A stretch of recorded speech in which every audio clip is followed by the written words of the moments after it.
guys, my name is Crystal and welcome to my YouTube channel. If you like my videos, please press the like button and please do subscribe. Alexa, what's the time please? It's 12:31 p.m.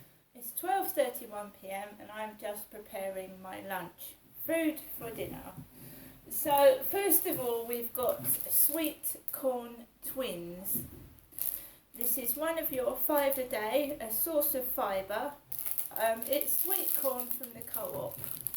This is the packaging. So you get 2 in a packet, sweet corn twins. And I've boiled mine in the saucepan for 6 to 8 minutes.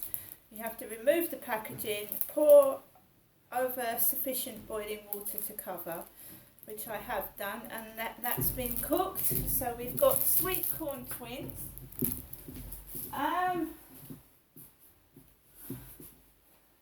also got some Tesco long grain rice.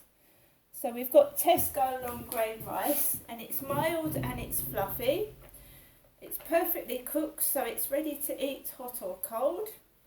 It's suitable for vegans, and you put it in the microwave for 2 minutes in the packaging with the corner cut off. 2% fat, 2% saturates, 1% sugars and 1% salt, 9% energy. And I've put it in the microwave for 1 minute 30 seconds in an 800 watt microwave, and it's the same in a 900 watt microwave. You can boil it on the hob for 2 to 3 minutes. It's got rapeseed oil in it, apparently. Rapeseed oil. And we've also got meatballs. So I've put some Fray Bentos chicken meatballs in the mix. Meatballs with tomato sauce, chicken meatballs. Tasty bite-sized chicken meatballs in a tomato sauce. And you can cook these on the hob. Empty the contents into a saucepan and heat gently, stirring occasionally. I microwave mine. I emptied the contents into a microwave bowl. Cover and vent. Microwave on full power, 800 watts, 3 minutes 30 seconds.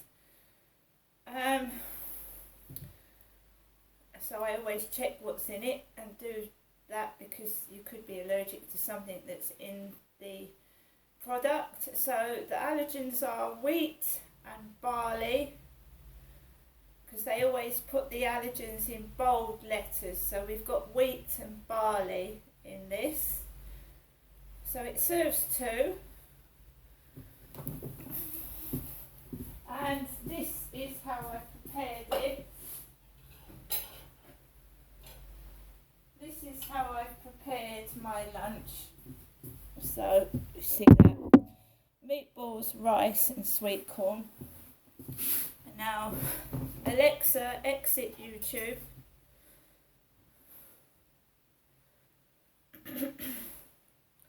Alexa, LBC Radio. LBC London from Global Player.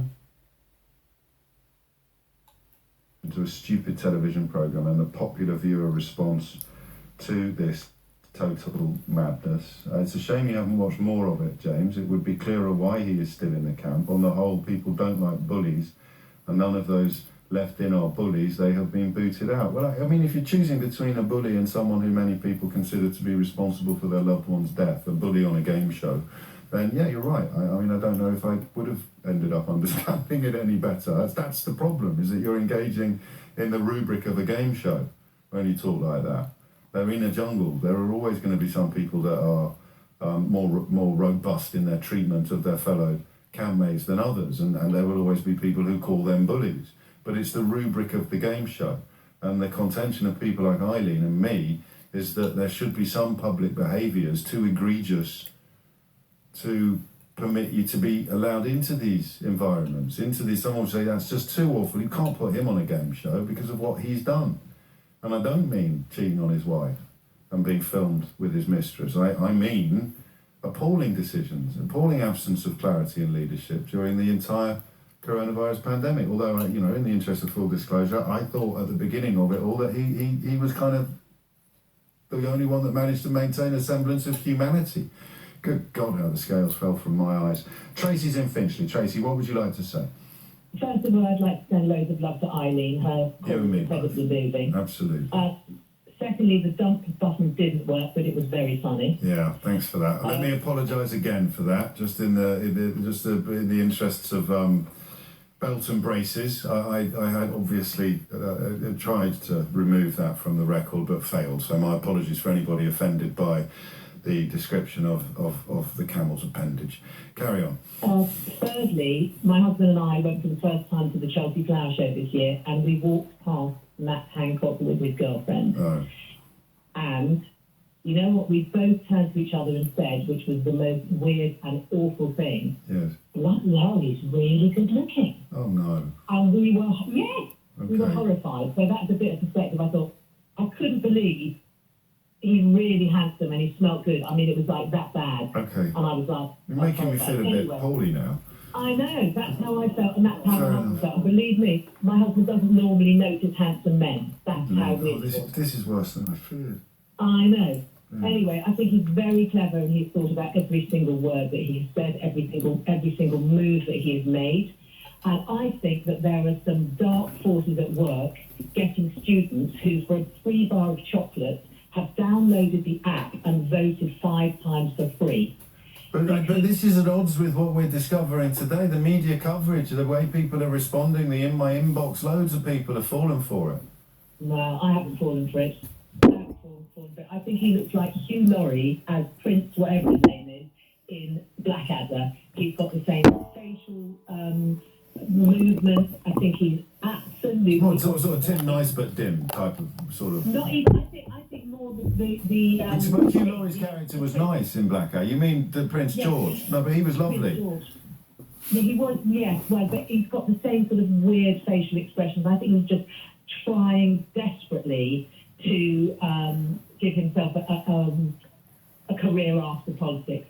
But I really do think that there are people voting. When Chris Moyles left yesterday, and I'm afraid to say I have watched everyone, Yes. but I haven't voted for anybody because I don't vote. I don't do that. But when Chris Moyles got to Anton's Eck and he said, "Oh my God, I cannot believe that Matt Hancock is more popular than me," some alarm bells rang. I'm thinking he's not more popular than Chris. Chris Moyles was hilarious and sweet and absolutely useless at getting stars, whereas Matt Hancock threw himself into everything, but it's just so unlikable.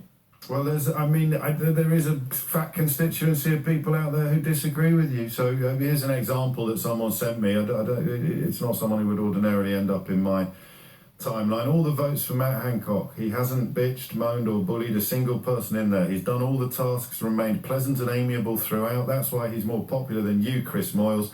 He's everything you're not. So, people, if anyone understands how easily people can be manipulated, it's going to be a Conservative politician, isn't it, in the current iteration of the party? And just to challenge you on something else, if I may, Tracy. Yes, please. I've just had a message from a colleague who shall remain nameless. Okay. And they say, "I was inches from Matt Hancock when he did your holiday cover.